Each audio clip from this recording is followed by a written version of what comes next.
Ministra Educação Hamutu com o Secretário de Estado de Ensino Secundário e Técnica halau encontro de direção infraestrutura Sira colhia com o projeto neve oitavo governo halau ona.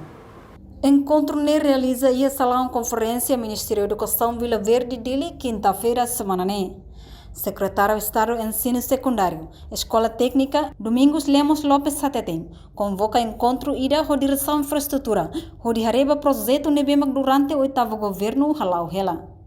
Projeto comunitário nebemak lao, balong nebe ia fase de centro inauguração, ne ia atos ida recém ona, mas be ia projeto balong makse ia processo, também clima udang, nebe durante ne la foi espaço, ba grupo comunitário para bele mobiliza material sira ia terreno, onde continua projeto refere.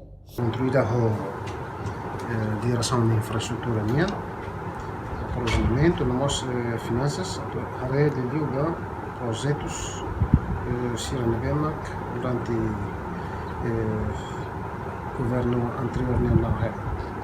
É claro que Sira minha apresentação, que a informação de Nebemak vem Sira apresenta e o projeto balu lá ao dia, balu em Sahela, em processo de construção lá na Manacela, que me lembro, a negociar a Sira para atender, e a tempo para que se encontre com o diretor da companhia Sira, a companhia Sira em andamento ela né, ou excelência ministra a mineiro para atender justo toque Sira ni hano em Runa, também saída do projeto Sira Nebemak, agora toque Sira constrói ela, mas bem o processo nela bem lá.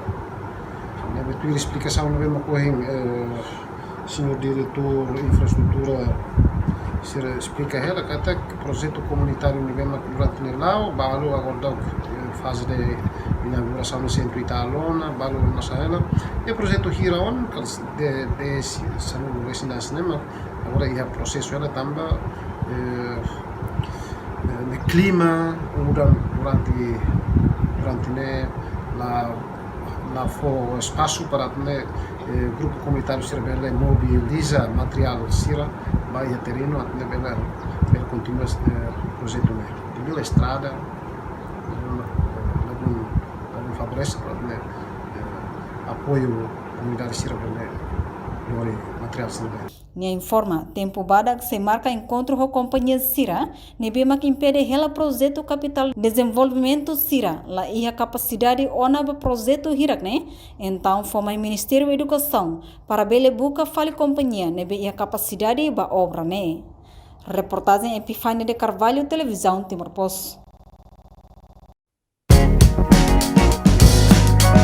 Janela Informação Ben Roto. Atau tem informação atual dia Clio que tá haluha. Aneha botão subscribe, like, halo comentário no faz tudo também mídia social Roto.